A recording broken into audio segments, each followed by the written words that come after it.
faire. Tu veux le faire si tu veux, tu fais ça très bien, mais je le fais. Voilà. Donc, eh bien, Pierre Méraud, nous n'allons pas le présenter, pas plus que nos précédents intervenants de même notoriété, qui fait que c'est absolument inutile de faire une présentation. Ce serait même insultant. Mais je vais lui demander de présenter l'oncle. Alors l'oncle, puisque on le retrouve, et j'allais dire dans de meilleures dispositions, pensais-je, mais à la réflexion, je me suis dit, est-ce qu'on peut vraiment dire qu'il est en meilleure forme que là, vous nous l'aviez laissé il y a quelque temps? Non, il n'est pas en meilleure forme, non. Ben voilà, et donc voilà, parlons de l'oncle.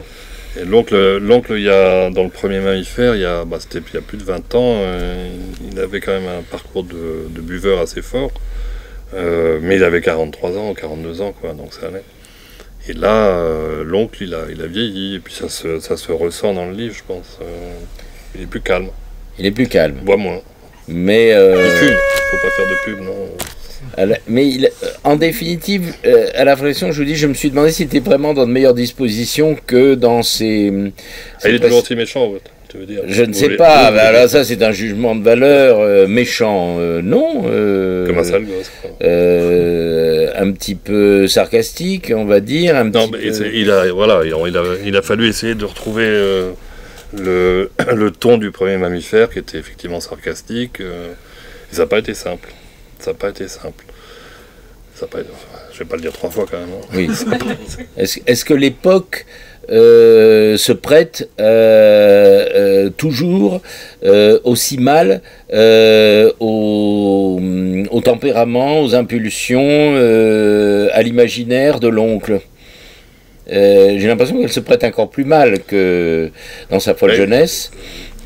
J'ai bizarrement l'impression, alors que c'est pourtant des autofictions quand même, il faut dire les choses en face, que l'oncle parle moins de lui finalement dans le deuxième que dans le premier. Et pourtant dans le premier il y a plus de sujets qui sont abordés, sans doute. Là il y a un fil narratif, mais ça parle moins de lui, peut-être un peu plus de l'époque, de manière un peu mais détournée quand même. Détournée. Oui, bien sûr. Détournée. Et pourtant c'est une époque sur laquelle il y a beaucoup de choses à dire, mais il y a aussi les sensitive readers, hein, qui vous sanctionnent un peu. Je dis ça, il y a mon éditrice juste en face. Oui, qui surveille. Elle surveille. Alors, elle a un stylo rouge. J'ai parlé de thérapie de groupe parce que l'oncle, beaucoup pourraient lui suggérer, à une époque où c'était le genre de choses que pratiquait aussi bien l'oncle que toute la galerie de personnages qui l'entourent, dans lequel en fait la plupart des lecteurs, de vos lecteurs, reconnaissent les gens qu'ils fréquentent l'essentiel du temps. Et alors toute cette population, tous ces mammifères, il y a quand même une espèce de, sans une allusion précise à la pandémie récente, ils ont quand même ils ont pris un coup quand même. Abîmés, oui, ils sont plus abîmés. C'est quand même. Est-ce que ça rend pas les Bien sûr, mais est-ce que ça rend pas les choses encore un peu plus difficiles pour l'oncle, qui lui-même, de son côté misanthrope, ne s'arrange pas particulièrement? Non, ça s'arrange pas. Hein. Voilà. Misogyne non plus. Misogyne, il faut arrêter. Voilà, il n'est pas misogyne. Alors, mais ça, c'est les femmes qui disent ça. J'ai pas l'impression que ça soit ça. Il est misogyne parce qu'il est misanthrope. Son défaut principal, il serait plutôt misanthrope. Oui. Misogyne. Et alors, comme j'avais annoncé... Ou alors, mettons les choses au point, parce qu'il l'était dès le premier, effectivement, mais parce que ça vient de la figure de la mère, je pense. Ça, c'est vous qui savez. Hein. Il y a une espèce de matrice de la misogynie qui naît avec la mère. Oui, enfin, qui naît, si on peut dire. Et donc, ça se propage un peu, peut-être, sur d'autres personnages féminins, mais il y a dans Mammifère 2, il y a des personnages féminins qui sont sauvés. Hein. Il y a l'inaltérable. N'oublions pas l'inaltérable. C'est une femme qui est là, qui apparaît pas beaucoup, mais qui est là et qui qui est la colonne vertébrale de l'oncle, quoi. Oui. Bon, il y a un personnage qui est effectivement qui s'appelle Sandy, qui est la reprise, en fait, qui est une vraie histoire, hein, qui est le personnage qui est du livre précédent, c'était les lettres, des vraies lettres, ou des mails, à une Philippine, qui était une collègue. Et là, bon, autant dans les lettres, c'était quand même assez romantique, et puis c'était les violons, hein. Mais là, dans Mammifère 2, je l'ai quand même torché, ouais. Oui. Mais c'est pas misogyne pour autant, c'est autre chose, elle méritait la fessée. Est-ce qu'on peut y voir un petit peu une réflexion un peu amère sur les péripéties professionnelles de celui qui a l'oreille de l'oncle, ou l'inverse d'ailleurs.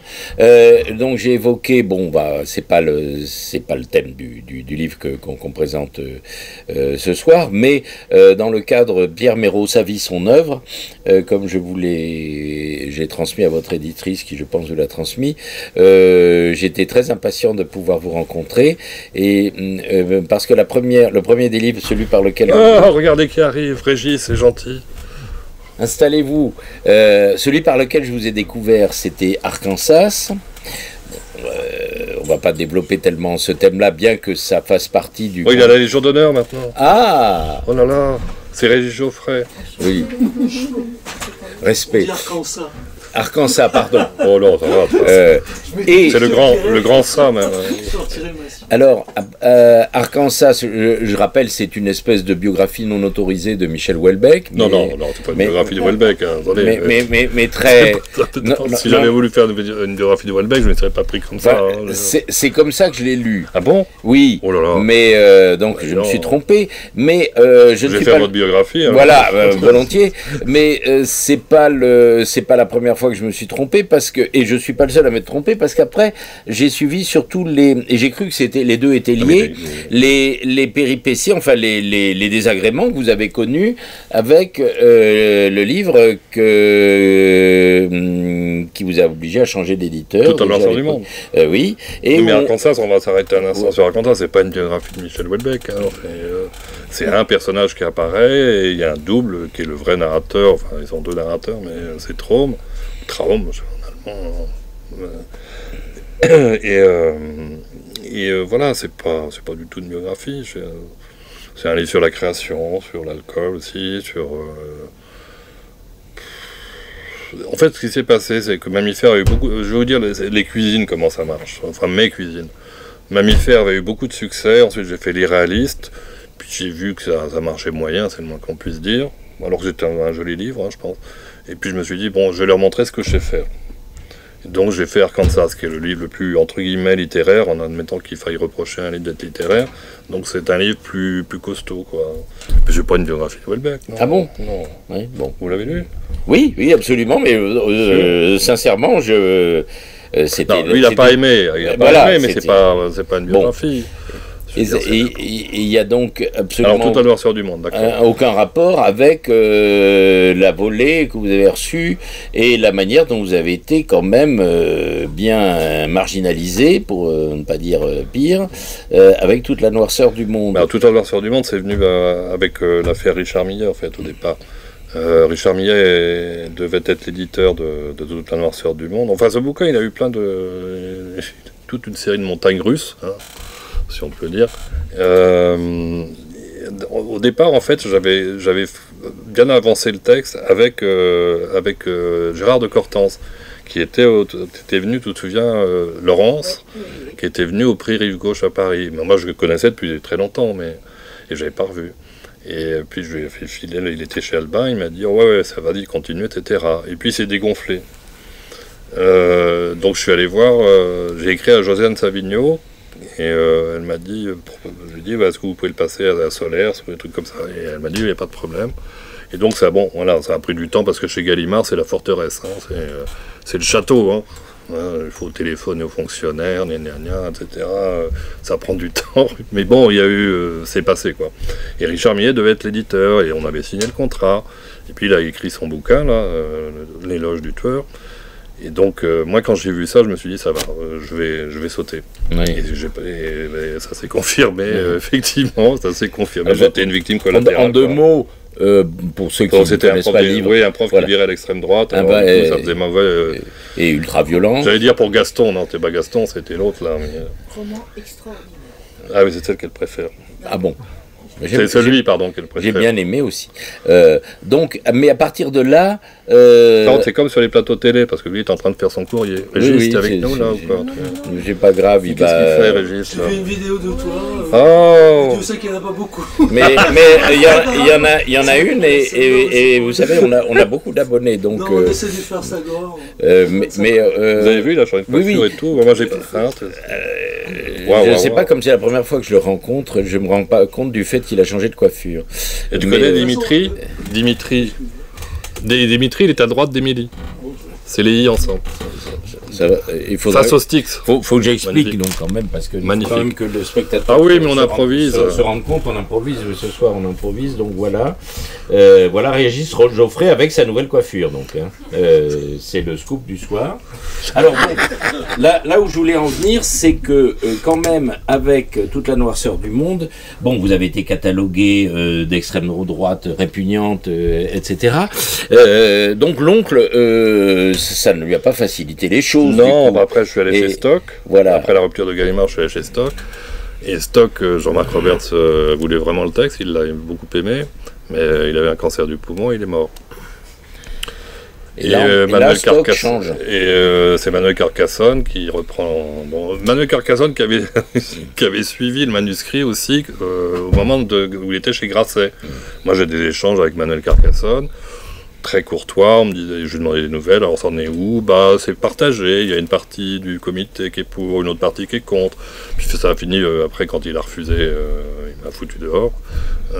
Il a rompu le contrat chez Stock, ça a fini par une lettre d'injure de ma part en gros, hein, un mail. Et puis voilà, donc je suis retourné chez Flammarion. Et j'aurais peut-être dû aller chez Émilie, c'est cette époque-là qu'on s'est connus. C'est à cette époque-là qu'on s'est connus. Émilie m'a dit, mais pourquoi t'es pas venu? Et oui. Émilie, je l'ai rencontrée, c'était au Select. Exactement. Ah bah donc pas loin d'ici. Donc, bah voilà comment... Alors, après, comment on revient, comment l'oncle revient après tous ces déboires? Après, il y a eu quoi, en fait? Il y a eu Réveillon, une espèce de foutoir, là. Alors c'est là où il y a eu le stylo rouge d'Émilie. Hein. Émilie, on a fait bah, tu dois connaître ça hein, avec elle. Non, elle doit aussi te faire des coups de stylo rouge, non? C'est un vrai éditeur. Oui, ça. Une vraie éditrice. Une vraie éditrice, ça c'est sûr. Il n'y en a pas beaucoup. Hein. À qui le dites-vous? Il n'y en a pas beaucoup. Et donc, c'est comme ça qu'on s'est connus. Réveillon, c'était chez elle. Ensuite, bah, il y a eu... Moi, je suis paresseux, j'écris très peu, en fait. Et il y a eu des lettres que je t'avais envoyées. Hein. Oui. Et puis c'est Gilles Aéry qui était mon ancien éditeur aussi, enfin pas mon éditeur, mais chez Flammarion pour Mammifère, tout ça, que j'aime beaucoup. Ça c'est vraiment, il est très dissipé. Hein. On se croirait dans un lycée là, on se croirait dans un lycée. T'es dissipé, il est agent maintenant. Ah bon?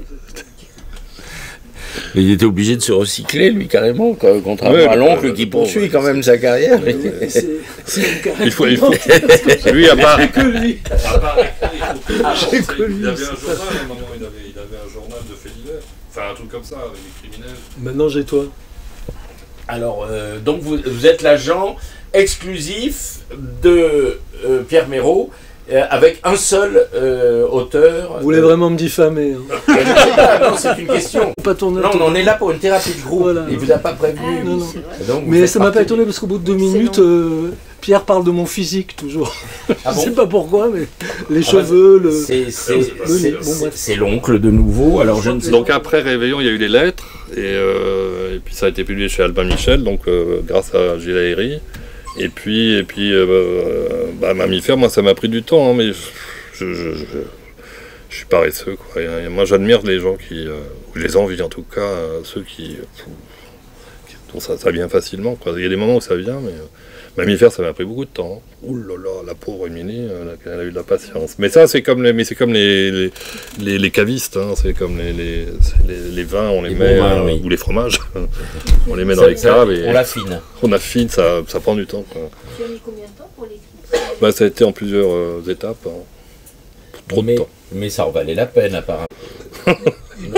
presse est unanime. La presse est unanime. Ça, Absolument. remarque... Bah, attends, hein, parce qu'on voilà. va peut-être à un moment, il va y avoir une épingle hein, qui va se planter dans la figurine. Ben, les temps ont changé. Hein. Je pense que Oui. l'oncle n'est plus le seul à être un petit peu, C'est ce que me disait Régis l'autre jour. Hein. sinon déprimé, du moins un petit peu désenchanté, comme on dit. Oui, mais Régis, tu te souviens quand on s'est appelé, tu m'as dit il y a de moins en moins d'espace pour les livres et tout. Il y a... Essaie de voir ceux dont on parle plus que toi. Tu vois, il n'y a pas grand-chose. Non, mais c'est... Non, mais je suis d'accord. À la télévision, En tant il y que libraire, a 2 émissions que je connaisse. C'est La Grande Librairie, Oui. 28 minutes. Après, il y a Les pages culture et littérature se réduisent de fait. ça se passe comme ça sur France Qui- Culture et ailleurs. sur hein. France Culture, Sur les France Culture, auteurs, je sais pas, vous voulez dire que les auteurs... Non, partout où on parle de livres, de littérature, y compris sur France Culture, aujourd'hui, c'est pas du tout pour faire découvrir des auteurs avec des médiateurs qui aiment les livres, qui lisent beaucoup, qui sont critiques, comme on dit. Et ça n'existe plus. C'est maintenant des animateurs qui reçoivent quelqu'un parce que ça fait partie du programme de com et de vente des éditeurs. C'est ça. Mais bon, on évoquait les émissions célèbres, celle de Pivot. Je ne vais pas remonter jusqu'à Jacques Chaban. Mais, donc il y avait l'actualité littéraire avec des gens compétents qui avaient, au travers de tout ce qu'ils avaient pu recevoir et lire, ne se basaient pas du tout sur leurs relations avec le service de com des principaux éditeurs. Or aujourd'hui... Si vous voyez les services de com des éditeurs, Ben, c'est pas méchant, mais je les vois. c'est pas les gros moyens quand même. hein. je les vois parce qu'en plus, ils m'envoient leur com. Ils m'ont dit, voilà, ça va passer sur telle émission, Pas le cinéma. et ainsi de suite. C'est d'une complète fabrication. Dimitri. Oui, alors là, on est vraiment dans le cadre de la fiche, hein, de la thérapie de groupe. Hein, c'est exactement ça. Oui. Dimitri Bortnikov, russe d'origine, ancien alcoolique, drogué, depuis 25 ans. Merci. C'est thérapie de groupe, mais pas alcoolique anonyme, attention. Il a dit son mot. En fait, autrefois, il y avait des vrais critiques littéraires. Ça veut dire qu'il y avait un avis, qu'il y avait un parcours, qu'il y avait leurs principes. Maintenant, il n'y a pas de critique véritablement littéraire, c'est un fourre-tout. Comme si on partait en vacances, il y a un sac, on met dedans un livre érotique en braille, on met un truc politique. En fait, c'est le fourre-tout.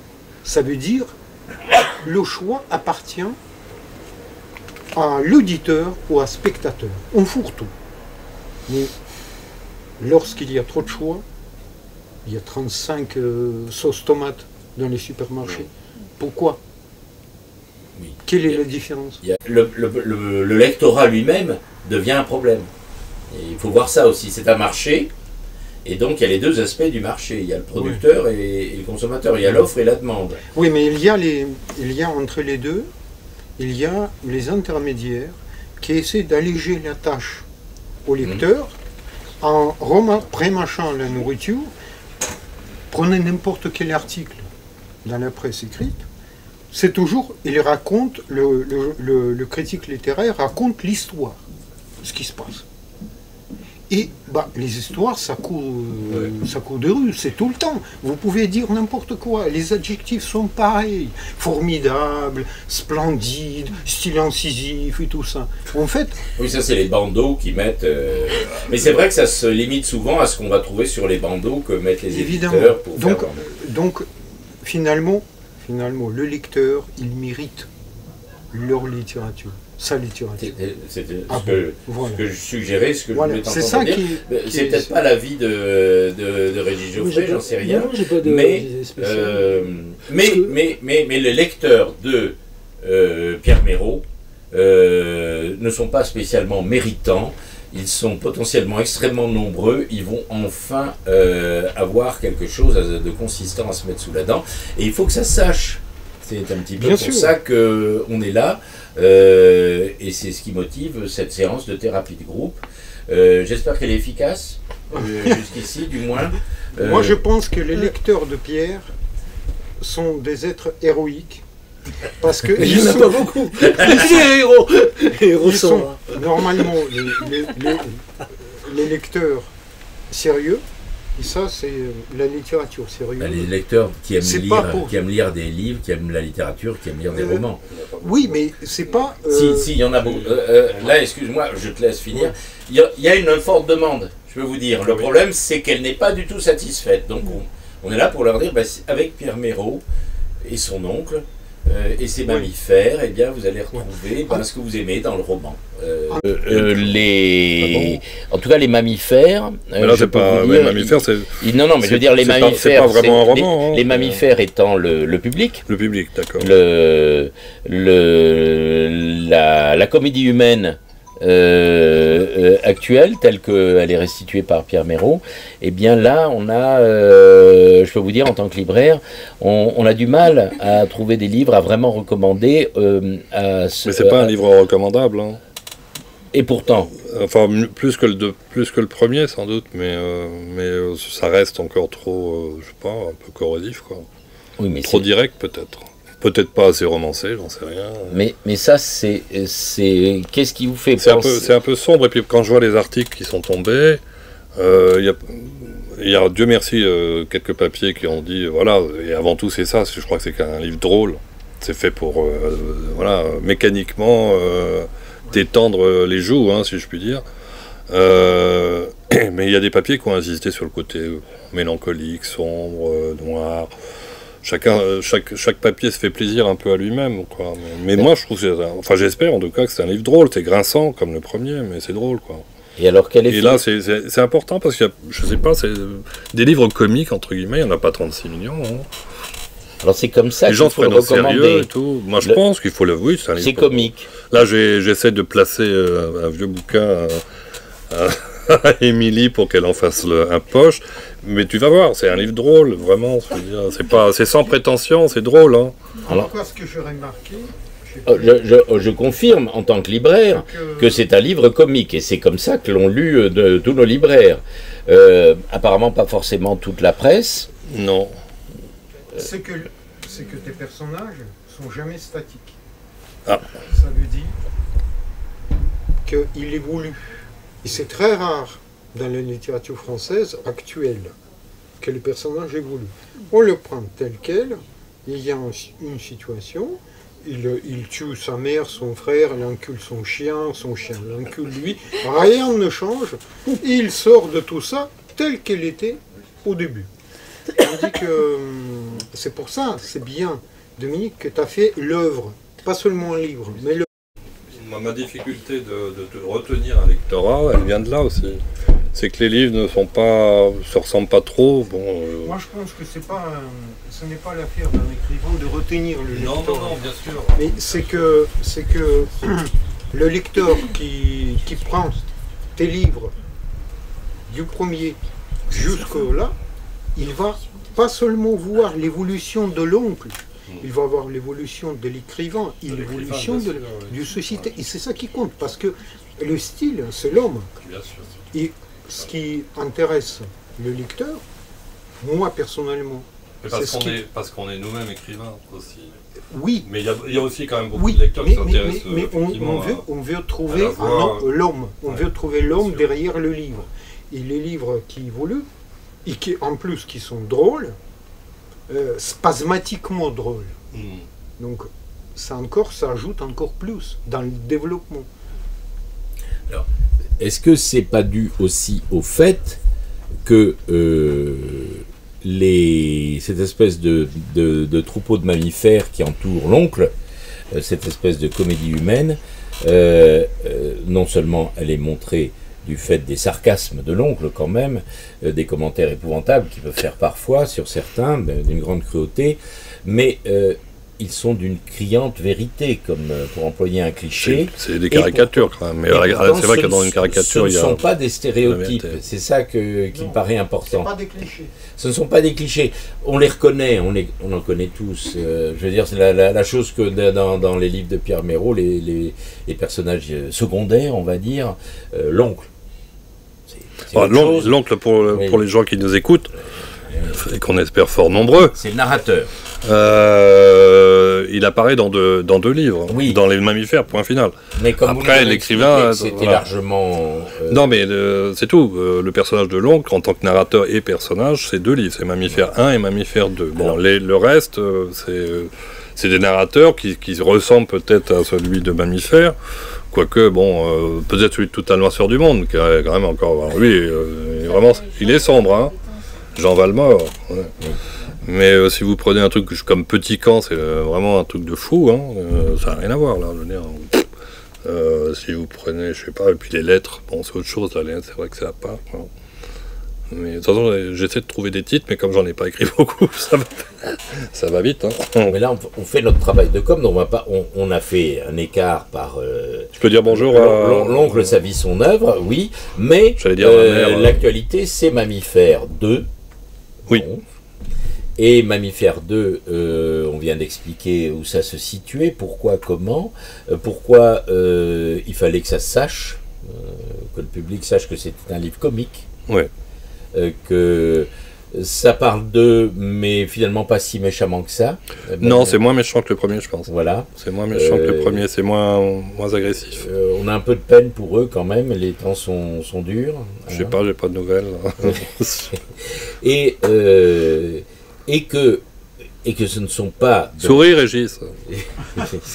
Mais je ne sais pas, peut-être que en tant qu'agent, vous pourriez faire votre travail et le vendre. Non, ah non, il ne veut pas. Il est là incognito. Il est là incognito. Bah, c'est raté, ou alors je couperai, hein, c'est comme vous voulez. Mais donc, Mammifère 2, l'oncle, eh bien, comme je dis toujours, quel que soit le livre que nous présentons et l'auteur, bah, lisez le livre, évidemment, Ouais. plus que jamais. Est-ce que on a parlé enfin, j'ai parlé, hein, donc c'est, vous pouvez me contredire absolument. J'ai parlé de thérapie de groupe à propos de ce soir. Ça fait beaucoup rire, hein, sur... Oui, mais j'ai montré que ça ressemblait un petit peu j'ai pas menti, c'est un petit peu ce qu'on a quand on regarde, on verra à l'image. Mais est-ce que alors là c'est une question bateau. Mais est-ce que cette écriture, ce retour des mammifères, cette Mammifère 2, a eu un petit peu cette fonction sinon pour l'oncle, du moins pour Pierre Méraud, Quelle fonction déjà de thérapie. Thérapie Cette fois-ci individuelle. Non, pas cette Ou fois-ci. le Le groupe. premier, oui. Le premier, il y a vraiment un largage. Un largage de bombes, un largage d'un tas de choses. Je me souviens, il avait tout à fait raison. Et c'est Frédéric Becbédé qui a quand même publié le premier, hein, chez Flammarion. Et on se vous voyait à l'époque, il m'a dit ce livre va vous changer et me changer moi, parce que ça lui apportait. Il était éditeur, il avait en fait très peu de livres pour la rentrée, il n'en avait aucun vraiment qui sortait du lot, quoi. Et donc il était content de me publier celui-là et il m'a dit oui, ça va changer votre vie. Et il avait raison. Et il avait raison parce que moi j'ai commencé le premier Mammifère comme ça, j'étais chez ma copine Cruella,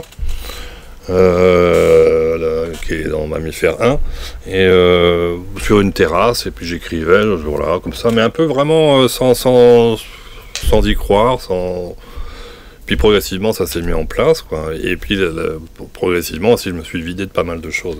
Ouais, on peut dire que ça a été une thérapie. Le deuxième, non. Le deuxième beaucoup moins, sauf que bon, voilà, j'en ai marre de bosser. Alors je dis que j'en ai marre de bosser, quoi. Le l'oncle dit qu'il en a marre de bosser, mais il n'est pas le seul sans doute, hein, à part certains parasites, pardon. Mais bon, non, c'est moins une thérapie, non, je pense pas. Que le premier. Que le premier, oui. Mais en revanche, ça peut être une thérapie pour le lecteur. C'est là que je voulais en venir. Thérapie Ça, c'est de à lui de le c'est dire. Surtout C'est ça, au lecteur de le dire. parce que au travers alors, on va pas raconter l'histoire, bien qu'elle soit difficile à raconter.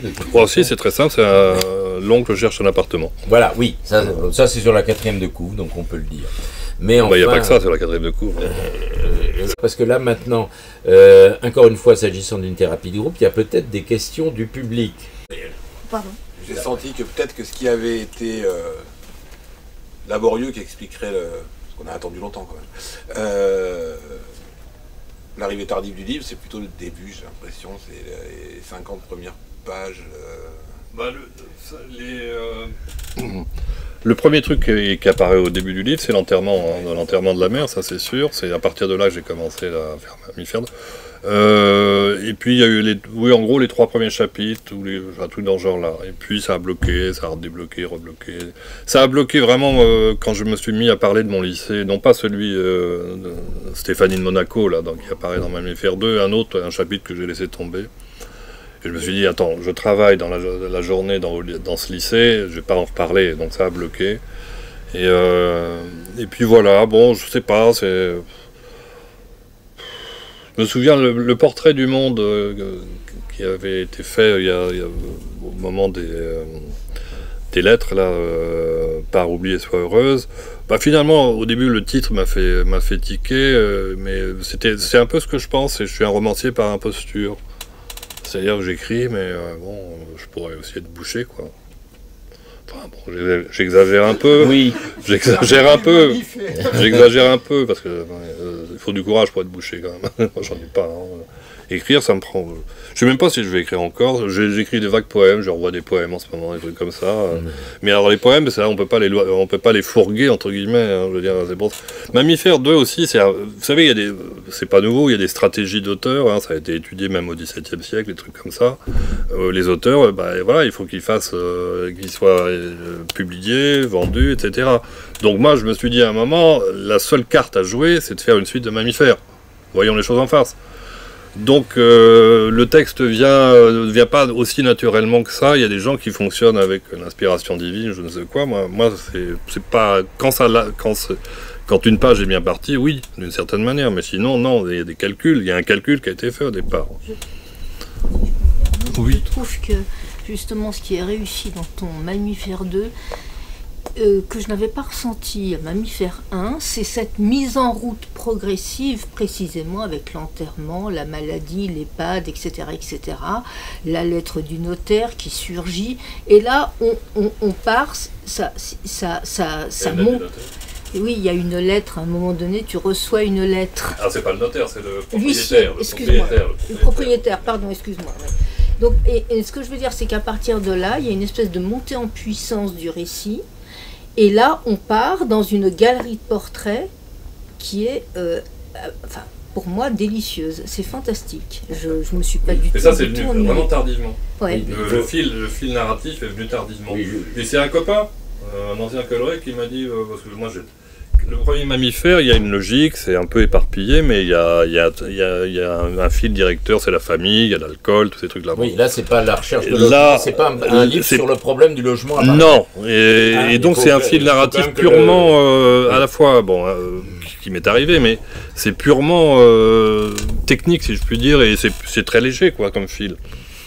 Et il m'a dit, bah, t'emmerdes pas, tu prends un truc tout simple, voilà, et il cherche un appartement, ça permet de scander les étapes du récit, tout en faisant une architecture autour, bon, qui est celle de l'oncle, quoi, en gros, et 20 ans plus tard. On va pas révéler, on va pas divulgacher, comme on dit maintenant. Il meurt à la fin.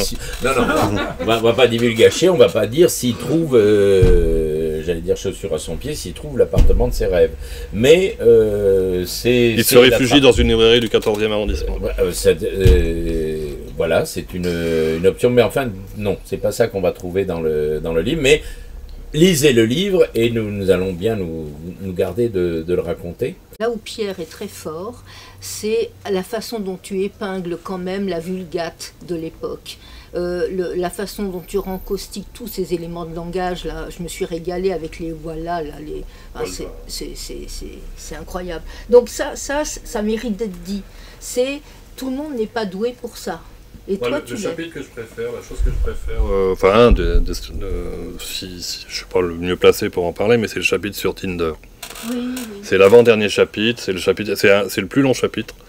Et ça, d'abord, c'est un vrai roman, c'est un vrai chapitre réaliste d'une certaine manière, même si c'est traité sur le mode comique, caustique, etc. Mais il y a toute une étude d'abord, hein. Je me suis documenté, j'y suis allé. Ah bon j'ai mis les mains dans le moteur. C'est mis sur l'agence immobilière aussi. Oui, mais c'est facile. C'est facile. Bon. Non, Tinder, c'est vraiment. Il y a une vraie documentation entre guillemets charnelle. Mais j'ai pas pratiqué. Hein. J'ai pas pratiqué. J'ai eu des rendez-vous. Toute une monte. Le chapitre monte. Non, enfin, bah, c'est transformé par l'écriture, quoi. C'est transformé par l'écriture, mais ça repose vraiment sur du réel, oui, sur des choses réelles. On aura compris qu'une des différences et peut-être une des choses qui justifie un Mammifère 2, c'est que, c'est ce qu'on disait au début, le territoire, la génération actuelle de mammifères, son mode de vie, d'existence, se sont quand même transformés. Oui, voilà, tout à fait. Et tout à fait. Ne serait-ce que ça justifie. Bien sûr. Oui, oui, l'oncle a évolué et le monde aussi. Voilà. C'est sûr. Et alors, c'était ce que j'avais évoqué en incipit. Donc, est-ce que l'oncle se porte mieux? C'est pas sûr. Est-ce que sa population de mammifères se porte La sagesse mieux? vient. Oui. Mais autour de lui, quand même, c'est pas évident que la sagesse vienne. Bah non, c'est vrai, mais ça parle pas beaucoup des événements actuels en fait. Il faudrait. Il y a tellement de choses. Non, pas des événements, mais de ce qu'on vit, de la vie d'aujourd'hui. Ça en parle pas mal, mais ça parle pas de géopolitique, j'allais dire. Oui, bien sûr. Là, quoi. Il faudrait sans doute, mais c'est pas. Bon, moi c'est pas mon machin. Je pense pas que ce soit. Ça parle voilà des vies minuscules, comme disait Eric Nolot hein, dans Transfuge, des vies minuscules autour de soi et qu'on épingle.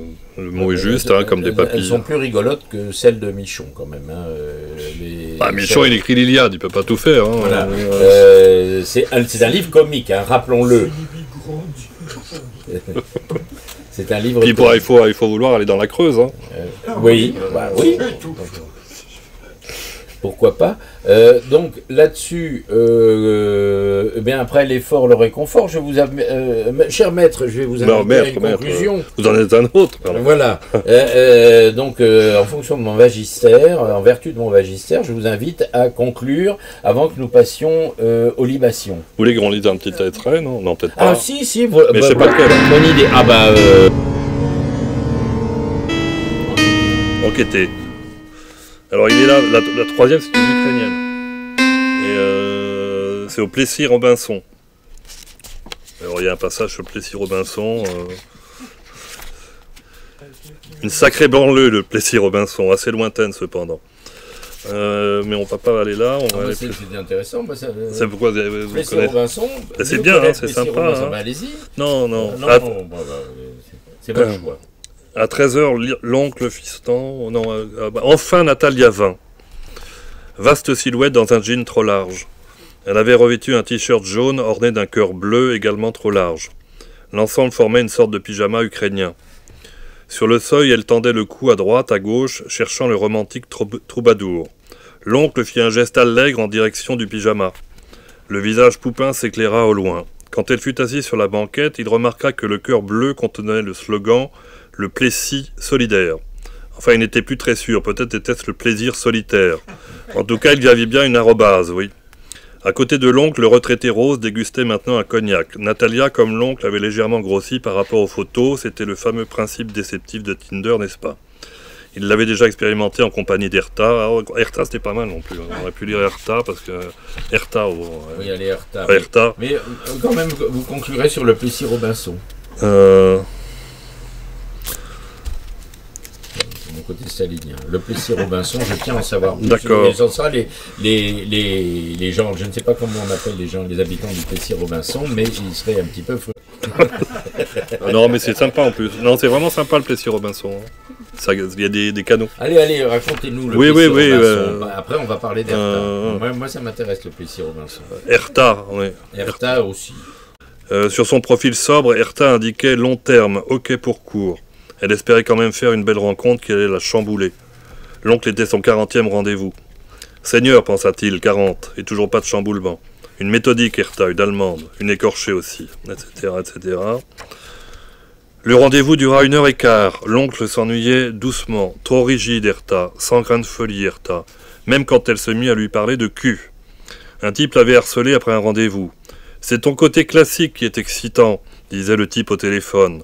Tu pourrais me masturber, disait le type au téléphone. Je pourrais te lécher, écrivait le type dans un SMS. Je pourrais te lécher très longuement, poursuivait le type dans un autre SMS, et ainsi de suite. Hertha, bien qu'offusquée, racontait ça sans pudeur, d'une voix monotone, une sorte de voix professionnelle.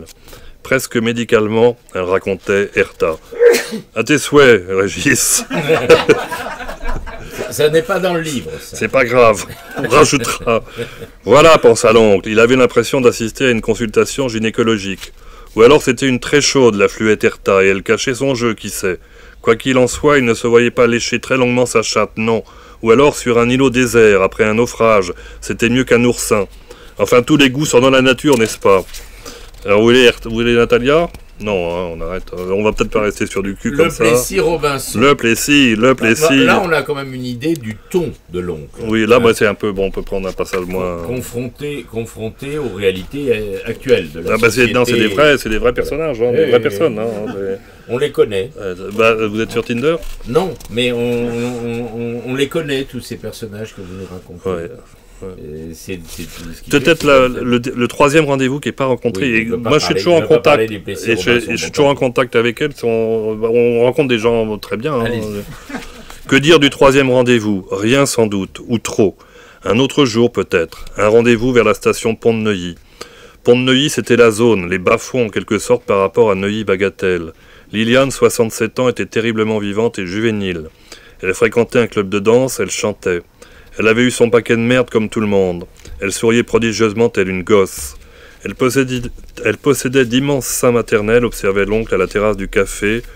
Au milieu, il y avait un entrelac de veines bleues splendides. Il avait envie de la boire. Mais il était là pour son chapitre. Et le chapitre était fini. Il supprimerait son compte Tinder un jour ou l'autre. Il avait presque l'impression d'une vie terminée, l'oncle. La littérature, osons les grands mots, exigeait la solitude. Une crucifixion, la littérature, une petite crucifixion, hypocrite sans doute. Il avait semé pas mal de souffrances autour de lui, ça suffisait. Il souhaitait beaucoup de courage aux golfeuses, aux épicuriennes, aux ukrainiennes, aux divorcés, aux solitaires, etc. L'amour était un torrent de pisse, oui, mais une pluie d'or aussi. L'inaltérable, un jour, lui avait dit en pleurant « L'être humain, il ne sait faire que ça, aimer. » Elle avait raison. Voilà, et qu'on n'en parle plus. Passons au chapitre suivant.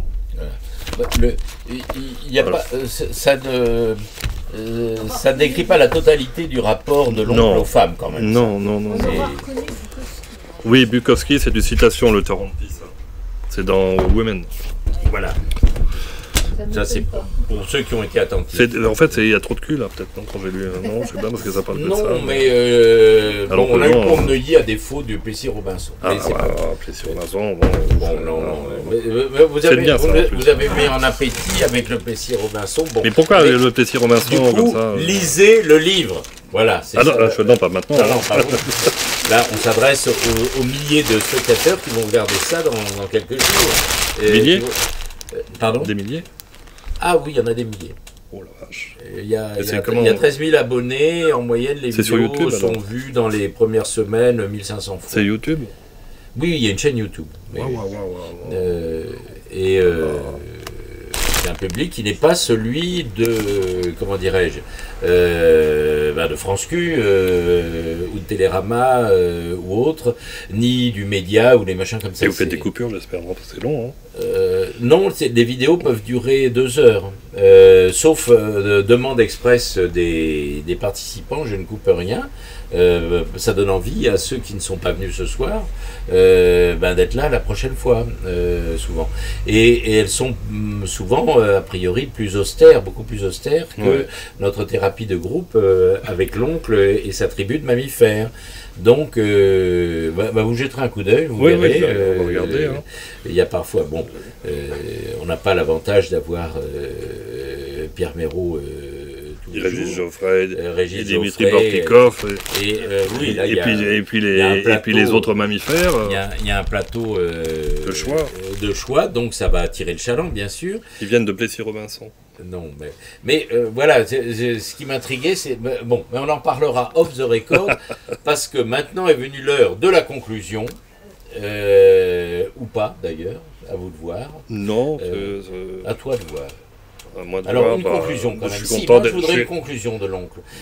La conclusion qui n'est pas Ben, dans le livre. Il y a, justement. alors, je sais pas si c'est Frédéric Batigne, tout au fond, qui m'a dit à quand le troisième, ou mon deuxième frère, que j'ai pas vu depuis un an, au moins, sinon plus, me dit le mammifère 3 pourrait peut-être parler de l'enfance. Et c'est pas con, à la limite. Parce que le mammifère 3, c'est l'EHPAD, hein. Ou l'enfance, pourquoi pas, on verra. Donc l'avenir est ouvert. C'est ça la conclusion. Oui. Ben, c'est une bonne conclusion. Merci, bravo. Merci à vous, merci d'être venu. Ah, il y a... Non, je voudrais une photo de Régis Geoffrey avec Pierre Et avec Dimitri, et Dimitri. Bon, alors, installez-vous. bien, et peut-être aussi monsieur, Oh, non? moi, je suis Bon, l'hôte. Dimitri, tu Je viens là? suis hors champ. C'est pas tous les jours. Habituellement hors champ. Allez. C'est pas tous les jours. Avec ou sans lunettes? Écoute. Allez, moi je mets les lunettes. Ouais, tu vas rien voir. Si, je vois très bien. Et souriez. Voilà.